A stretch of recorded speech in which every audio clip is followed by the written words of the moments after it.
গত রাত থেকে শুরু হয়েছে বৃষ্টি, এখন পর্যন্ত বৃষ্টি হচ্ছে দোবড়াতে। সারাদিন বৃষ্টি আর বৃষ্টি।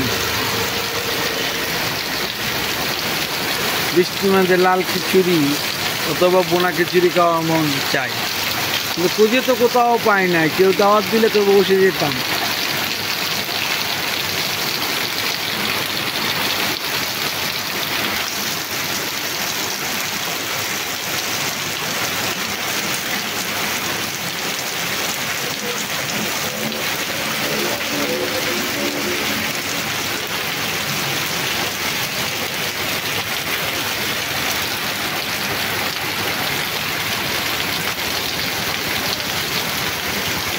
ওকে, আল্লাহ হাফেজ।